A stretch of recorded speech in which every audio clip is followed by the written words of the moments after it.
y a des endroits où le temps semble s'arrêter. L'Anse Saint-Jean en fait partie.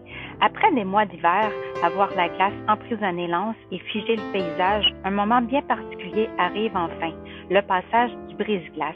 Comme un signal, il libère l'eau, réveille le village et annonce que le printemps est là. La nature reprend vie doucement, les quais se remplissent, les navigateurs retournent à leur bateau.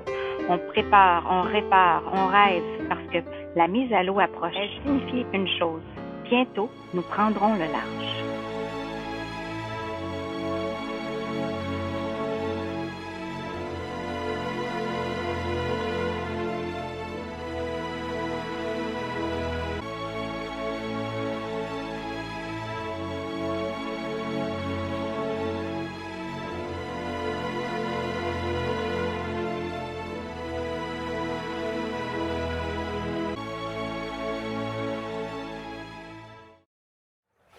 On vient de quitter l'Anse Saint-Jean. On est vraiment excités parce que ça fait quand même plusieurs mois qu'on se prépare. On a rigué nos voiles et c'est magnifique. Voici la Saguenay, sortie de l'Anse Saint-Jean en direction de la baie Saint-Étienne. On voit les pylônes qui s'approchent devant nous, les pylônes de Sacré-Cœur avec un décor incroyable. Ici, on a près de 900 pieds d'eau présentement sous le bateau.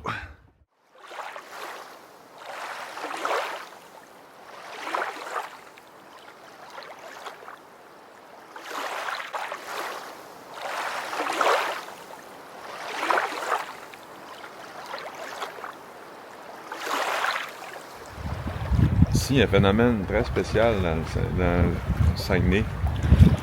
Dans le détour ici, on arrive à Sacré-Cœur, il y a toujours un courant qui arrive du fond. C'est deux marées parce que sinon, c'est encore. Ici, on a l'Anse Saint-Étienne, une place qu'on aime bien aller, le beau mouillage. Là, on est en train de croiser un bateau qui s'en vient. Un bateau de Rio Tinto. Il y a une portée du stock ici à la baie. Possiblement, c'est un bateau de bauxite, celui-là. On arrive bientôt à Tadoussac. On a eu une super belle nave.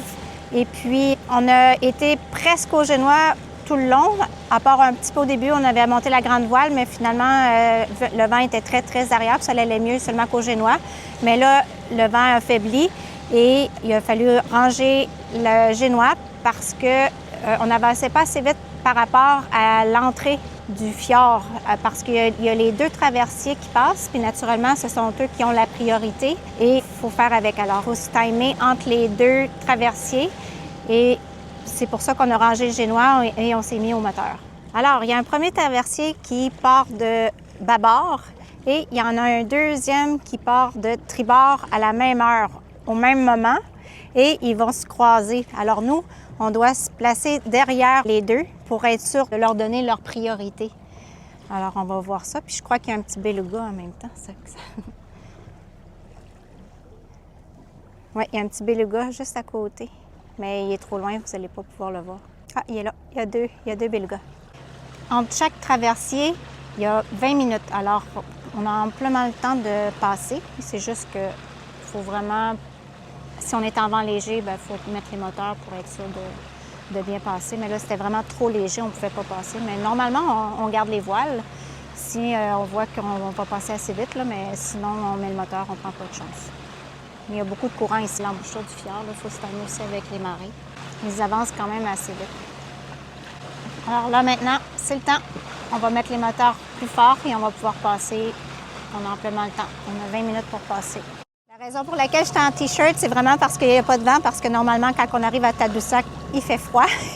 Même que c'est arrivé souvent qu'on avait la tuque sur la tête pour naviguer dans le fjord, mais c'est un coup de cœur pour nous, le fjord. On a adoré notre passage ici, puis on le recommande à tout le monde. Je sais qu'il fait peur. Un coup que tu connais les trucs, c'est très facile de naviguer sur le fjord, mais c'est pas si épeurant que ça. Ouh, il y a de la vie.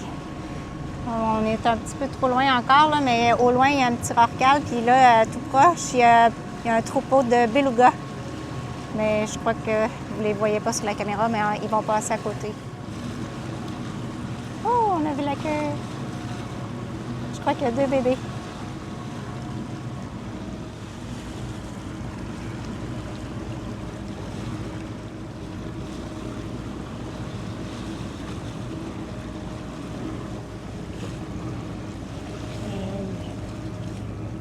Ils sont beaux.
Les Québécois, on est souvent venus à Tadoussac. Il y a l'histoire de la petite chapelle que j'ai été curieuse de vérifier. Ce qui est intéressant, c'est que c'est la plus vieille église en bois qui est encore debout au Canada. Ce qui est amusant, c'est qu'à tous les jours, elle sonne. Alors, je suis allée faire des vérifications, c'est pourquoi elle sonne à tous les jours.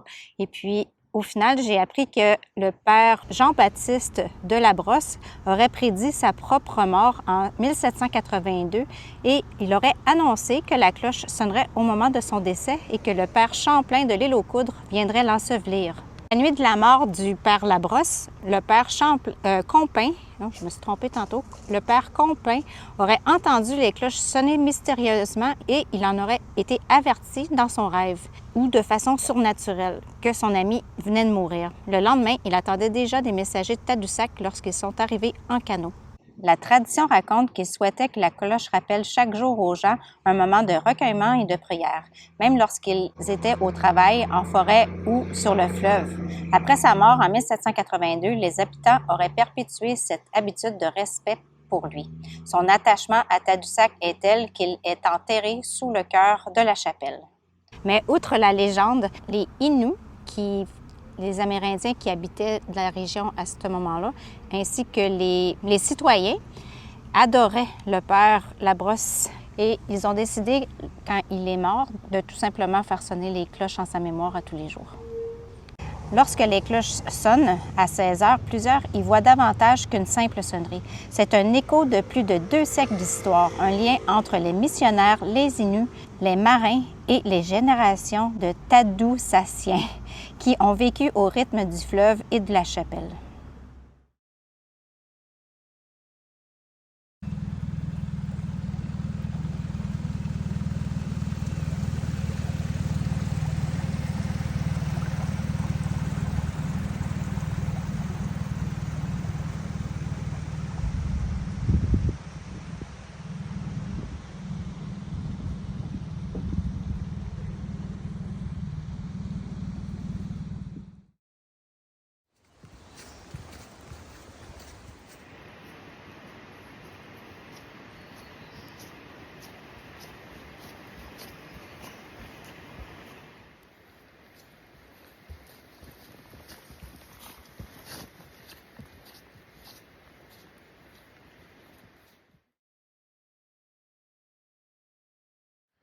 À Tadoussac et sur toute la Côte-Nord, il faut se changer au moins 4 fois par jour. Alors, ce matin, il était indiqué 10 degrés, température ressentie 5.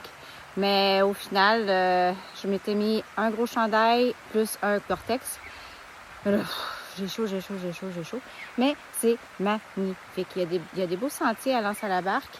Bien, tout le long du fjord, de toute façon, il y a des beaux sentiers. Ça vaut vraiment la peine de prendre la carte de la CEPAC puis aller se promener. Puis c'est gigantesque. Il y a des belvédères partout. C'est super beau.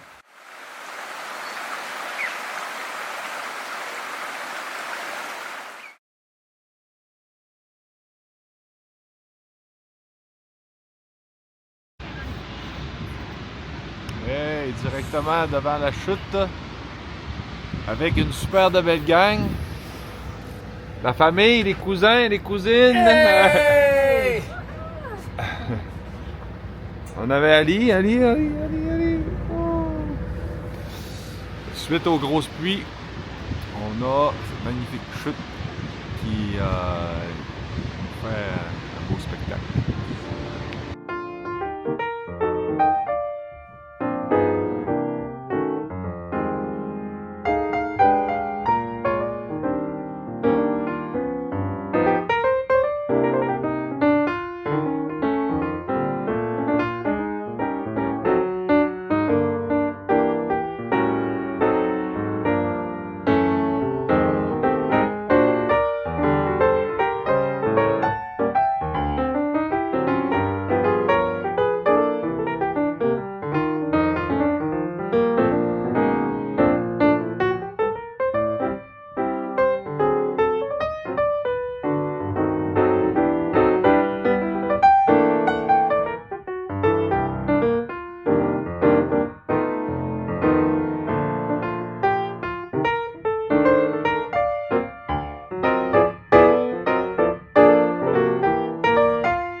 Et voilà, la vidéo du secteur du fjord et de Tadoussac est maintenant terminée. On espère sincèrement qu'il vous a plu autant qu'à nous.